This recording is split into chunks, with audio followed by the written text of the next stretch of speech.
8, 7, 6, 5, 4, 3, 2, 1.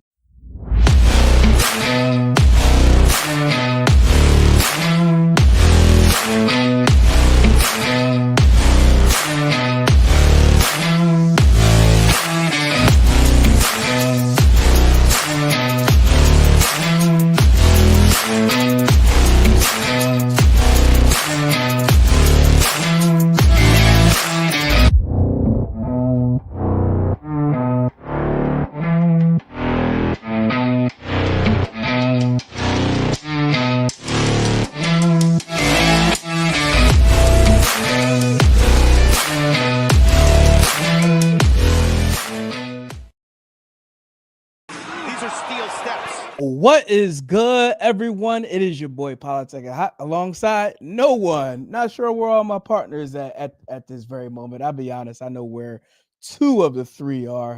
One is MIA at this very moment, but nevertheless, we are still Steps coming to you live on a beautiful Saturday evening, courtesy of All Authentic Talk Sports Network. Survivor Series just wrapped up, and wow, what an ending to that 10-man War Games matchup.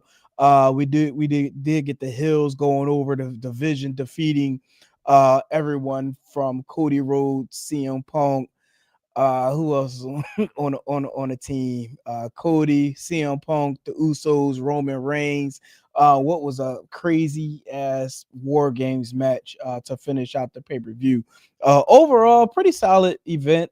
I was curious to see what the layout would be going into this event, and I kind of had a little bit of a cheat code. I was following this one gentleman who lived literally across the street from Petco Park and was providing updates throughout the week when it comes to the staging setup and the lighting that was being arranged for the event. But definitely overall pretty solid event. If I had to do a scale to 1 to 10, I probably would give this I probably would give it an 8.5. Like I think that might be pretty lenient when it comes to the grade of this event. Uh Trying to think, probably like my favorite match from tonight definitely was Cena going up against Dominic Mysterio, which we had some theatrics happen in that match, and we'll talk about that momentarily. But first, let's just jump right into the main event that we just witnessed. Again, the 10-man tag team match with everyone from the Vision going up against Team Cody, Punk, Roman, Usos. And I thought this was a pretty interesting match.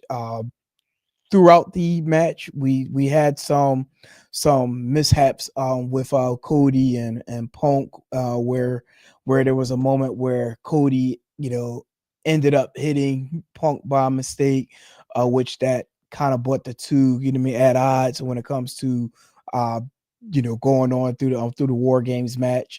Once we had everybody in, it was anarchy as we all can expect. Sorry for those who were expecting that this War Games match could be equivalent to what we saw from AEW Blood and Guts about a week or so ago.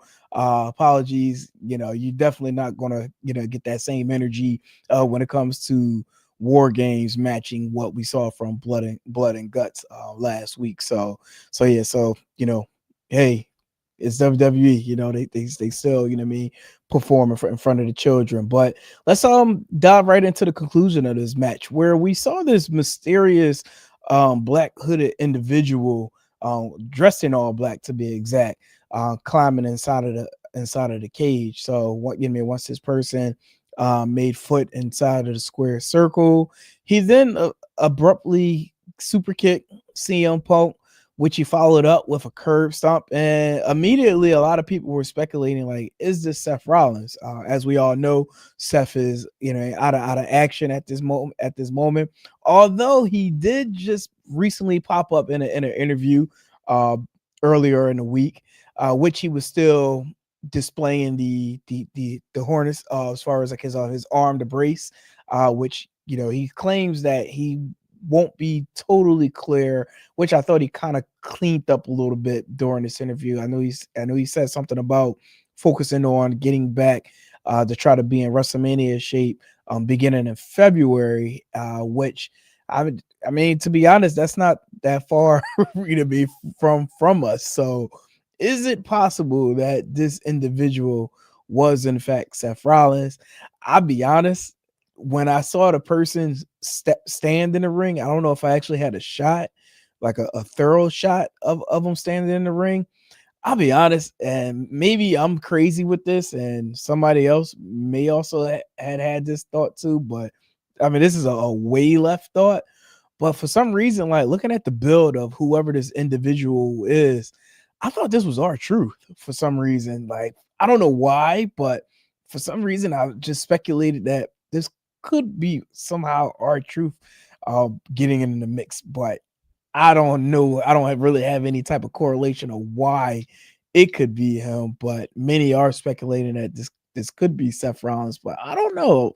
Just looking at based on the attire and the build again, I can't really determine whether or not if this is in fact Seth Rollins. But of course, there's definitely going to be more to come. WWE program in the next couple of days, going in the matter of weeks as we are getting ready to go into WrestleMania season. But again, the person hit the curb stomp, exits the ring, which prompted for Braun Breaker to lay the spear on CM Punk.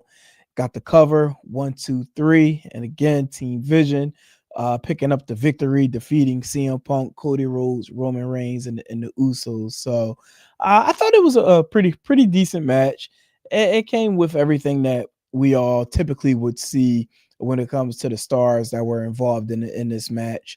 We got Brock with doing Brock things when it comes to the suplexes, and I think he like literally suplex everybody under the sun in this match, aside from his own teammates.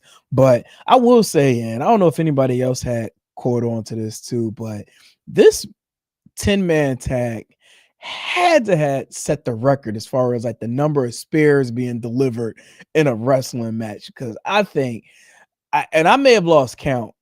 It was to the point where I was trying to count as many spares that were being delivered, and I may have lost track like around maybe about 12 or 13. So there definitely were 12 plus spares that were delivered in this match alone. So, but I had to think about it, like looking at everybody that's in it. A majority of the wrestlers deliver spears outside of maybe who Braun and Brock and Logan, like, and I mean, and also McIntyre. So I'm like, damn, like everybody and their mom delivering a spear in this match. But I thought it was a pretty decent match, and it had me thinking, especially like leading into this main event match, at the fact that okay, we do got John Cena's last match coming up in a couple of weeks. So I actually put this out on Twitter. To those that's watching, you can follow me at politicking_hawk. That is POLITICIN _HAK. You can also follow Still Steps at Still Steps 215. I got the handles listed on the screen. So feel free to give me a follow. Feel free to chime in while we discuss this PLE.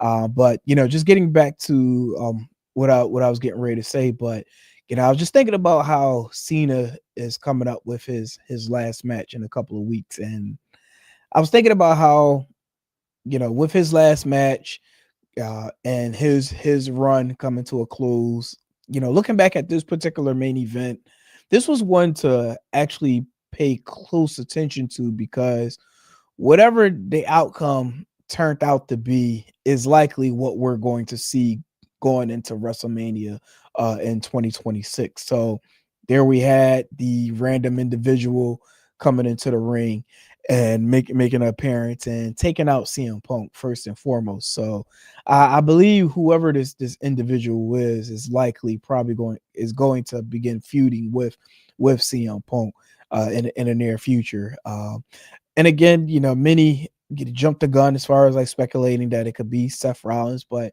in a way, it kind of don't make sense. Like for what both Braun and Bronson had did to Seth, as far as like laying him out and putting him out of commission. Like, why would he just instantly, align himself right back with the Vision for what they've done? And there was also, you think back, flashback to the moment with Becky, crossing paths with Paul and talking about how Seth could never trust Paul, and for the actions that he committed. Eventually, at some point, Seth will come back, to get his lick back. So, yeah, it doesn't really ring to me that this is in fact Seth Rollins, but I don't know. What did everybody think? Definitely feel free to leave a comment in regards to who you think is the mask hooded black attire individual that showed up at the conclusion of Survivor Series tonight. But so I mean, like, what we got next? Braun picked up the pin over CM Punk. So I think there's a good chance we could probably see the two of them going into maybe Saturday night's main event, having a one-on-one matchup for the World's Heavyweight Championship, or do WWE allow to slow build it, let it cook for not WrestleMania, but for the Royal Rumble, which we all know, is coming up in the top of the new year. So it's, pretty interesting to see where they go with the Vision faction, because I mean, if you look at it right now, they are the top bill of the WWE. Many can make a case for the bloodline still, but I don't think we're going to have like significant runs with Roman as consistent as he was going into WrestleMania 40. So I don't think we'll likely see like a significant run like that at this very moment. If anything, I think there's a chance maybe Roman gets involved, submitting himself into the Royal Rumble to try to get that title shot back again. Because eventually they gotta like ease him in somehow, some way, for it to at least come across the television, make sense as far as like how he's getting in this title picture. But it's possible maybe we could see both him and Cody go, go head to head in the upcoming weeks.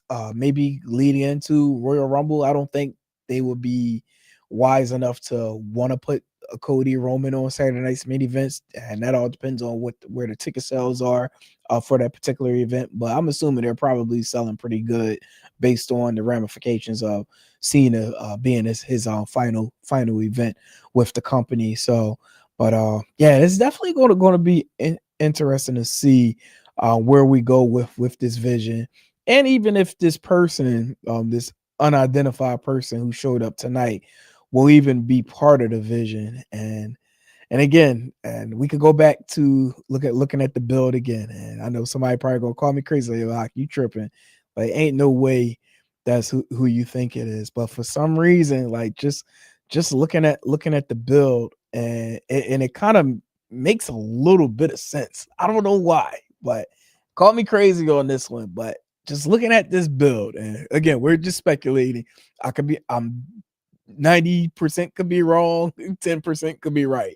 But for some reason, like when I saw this individual standing 10 toes down in the ring, for some reason it kind of reminds me of Truth. Like, I don't know why, but I can't even think of why would Truth would even want to interfere with Punk, unless he's doing it, to make a case that he's, still being overlooked, when it comes to the title picture. Like, that could be something that WWE could run moving forward. But I don't know. I could be tripping on this one. But again, we just seen Seth, earlier this week in an interview, and still, still wearing the sling. So I can't truly believe this is in fact him, unless we're all getting worked again. Like, it's happened before, and there is a good chance that it can happen again. But right now, November 29th, 10:46 p.m., I got a feeling that they may be going way left with this storyline now, and they're gradually building this faction to be even more powerful than what they already are today. And I don't know, for some reason, I'm thinking Truth. Like, I'm really thinking this could possibly be our Truth, but again, I could be wrong. Definitely wrong. I don't. In a way, I kind of want to be wrong, but if I'm not, then I'm like, oh, holy shit! Like, that's pretty good ass guess to make, and I need to play the Powerball or the Mega Millions. So, but yeah, no, again, solid cage match. We got what we would expect when it comes to this particular cage match. So, um, shout out to everybody that was in it. So now, we got this out the way. Like, what is next for everyone else? Roman said that's the last time he's being a partner with CM Punk or Cody Rhodes. So I'm sure we'll probably see more between the three of them going down the road as we're headed into the new year and to the road of WrestleMania. So yeah, I'm curious to see where we are, where the the state of Roman is with the company, because with a lot of the talent, especially like with the vision developing and growing under the arms of Paul Heyman, I think we're going to get a lot more from their end, and we'll see where things go from there. So, but I'm not going to hijack the night, too long from everybody. I guess still somewhat a little bit early here on the East Coast, and just want to hop on real quick, talk about the EPLE, and it's crazy because we're in this world of premium live events, and we're still getting commercial breaks as if it's like we're still watching Raw or SmackDown during the week, which is kind of crazy. But it does have its little perks, especially if you're watching from home and you're able to step away, take care of something and within a couple of minutes and be able to get back to your seat to finish watching the event. But I kind of miss the days of like straight pay-per-view, be able to watch and kind of like get a little bit of the glitz and glamour, what's going on behind the scenes, like especially like the backstage interviews and stuff. Like we don't have that a lot when it comes to today's WWE product.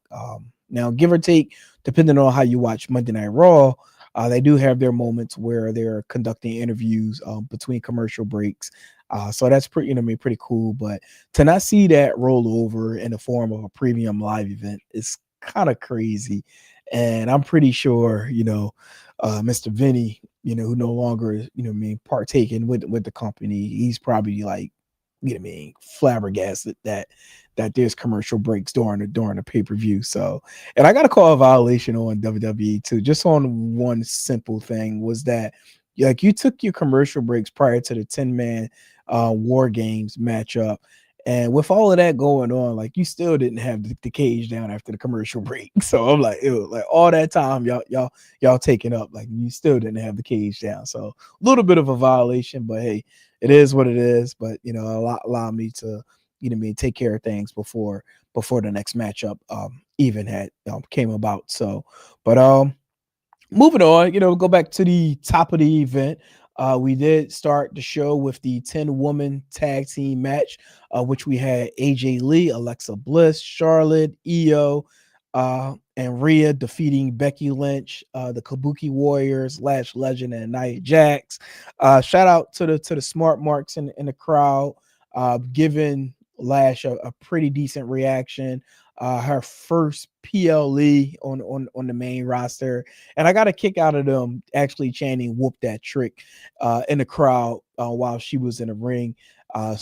Speaking of ring, shout out to both Lash and Trick, announcing their engagement over the Thanksgiving holiday. Shout out to them both.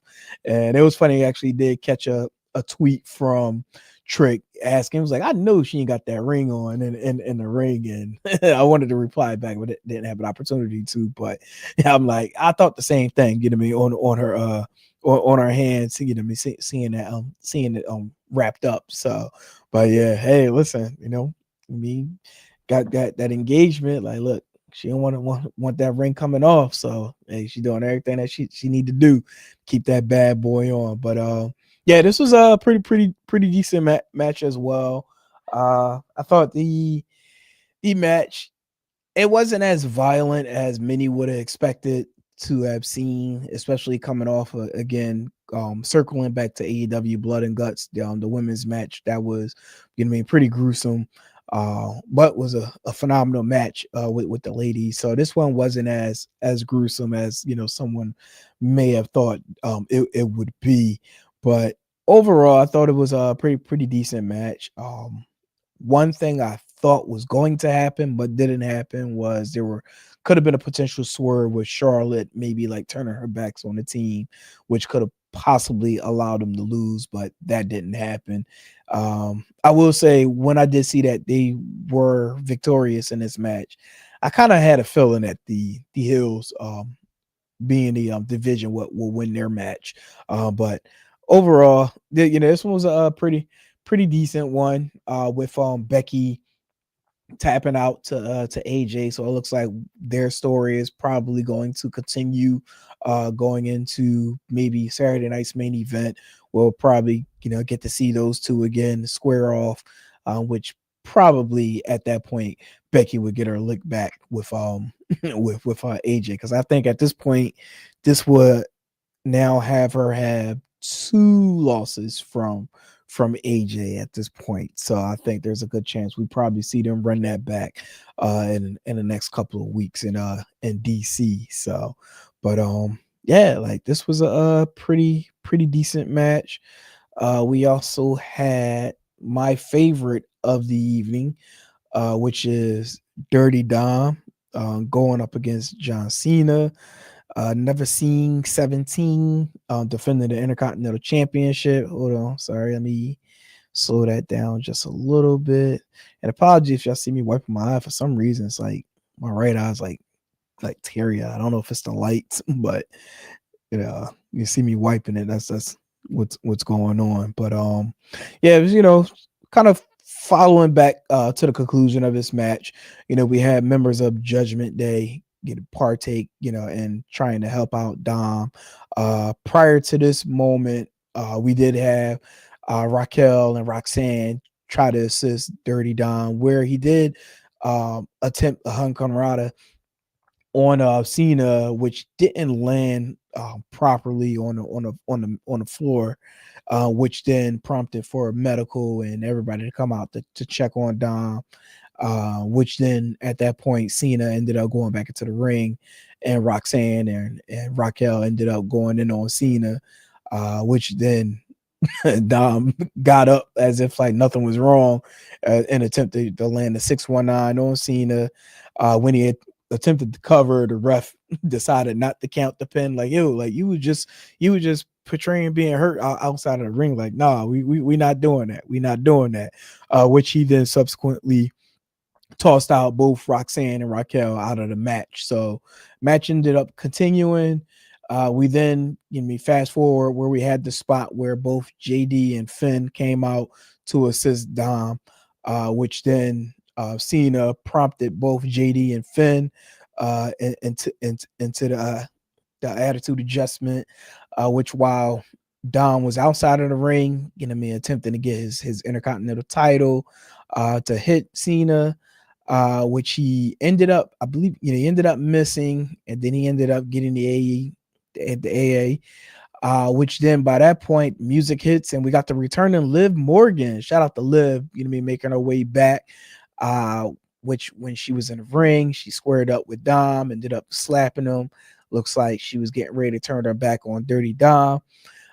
Then she ended up, having like this like moment with Cena, smiling, hugging, and then we got that close up where she had this crazy ass face.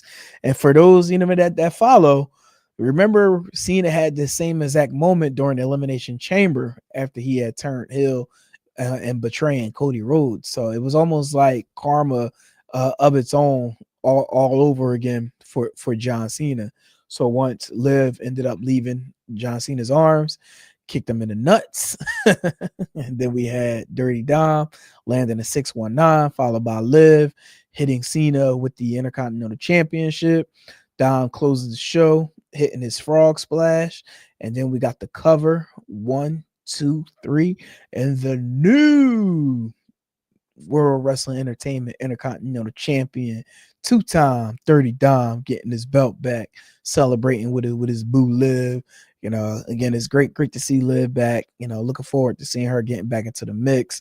I hate to play spoiler to some degree, but in my mind, or I should say, I have the vision where I do believe there's a good chance Dom and Raquel and Roxanne maybe eventually like betray Liv and pretty much, kick her out of the Judgment Day. But I don't know, spoiler, non-spoiler alert. But I have a feeling we may see something like that happen down the road. Just don't know when. It could be, sometime around maybe Royal Rumble. That way it could kind of heat up going into WrestleMania. But for some reason, I don't think this romantic moment between the two is going to last long than what we may think it will be. But any case, shout out to Dom. Dom been putting in work over the last couple of years, and I don't know if you've been following Still Steps often, but uh, Dom has been someone of conversation, and we've been highlighting his success, especially being part of Judgment Day, but also now he's now excelling to being on his own. And I think what we're seeing right now from Dom, like Dom is probably doing the best work of any talent that could be on TV at this very moment. Like he is that one, and like he's getting to the point where he can sell tickets. Like it's happening. Like who is a better heel right now outside of Dominic Mysterio? Like I'll wait for an answer on that. So if you think, you could tell me a couple outside of the names like of a Brock or anybody like that, like who else is doing better heel work in the company like Dominic Mysterio? So, but nah, like shout out to Dirty Dom. Definitely going to be more to come with that, and we'll see where they go with that particular match. So, but other than that, we had one more match, right? Which was Stephanie Vaquer defending the women's heavyweight championship by defeating Nikki Bella. She did do this crazy ass devil's kiss on the commentator's desk, which I thought was insane. Shout out to my man in the back. His reactions when that was happening, I thought that was pretty funny. Which she eventually brought Nikki back into the ring and hit her with another devil's kiss to pick up the victory. But in this particular case, shout out to Stephanie. I'm wondering where they're going to go with her now. Like who's going to be that standout to begin feuding with her? I would think at this point, whoever it is, they're probably going to have to go through. Probably would have to go through the gauntlet of participating in the Royal Rumble. But whoever it is, I think they will allow them to make a name for themselves, like over the course of the weeks, on Raw, to build their name, and be able to get in that mix as far as being a contender for the championship. But yeah, this is another one I'm curious to see where they go as far as like the storylines down the road. And shout out to Stephanie because like she's also been a workhorse ever since coming over to the company, having the brief stint with NXT and coming up to the main roster. I just wish the way they value Stephanie, they did the same thing with Julia, because I feel like for some reason like Julia is getting the short end of the stick. Not sure why she's in the position that she is today, but from my own history of watching Julia, like Julia can throw down in the ring too, and I think we're all not oblivious to that, and we've seen the work she's done in NXT, which also allowed for her to jump up into the main roster sooner than a lot of talent has done um, in their time with the company. But yeah, I would just love for them to somehow manage Julia a little bit similar to how they're doing Stephanie. It got to be micro, you know the same, but I would just love for her to have that opportunity and maybe have some better feuds with those women that are part of the main roster, so to speak. But shout out to Stephanie, shout out to everybody on this card. Again, pretty dope event. I Again, I said, far as like my rating for it from a scale of 1 to 10, I probably would give it a 8.5. But yeah, again, good show, good event. Now we're on the road to one more event for John Cena, and he's gone. Like, he's out of here.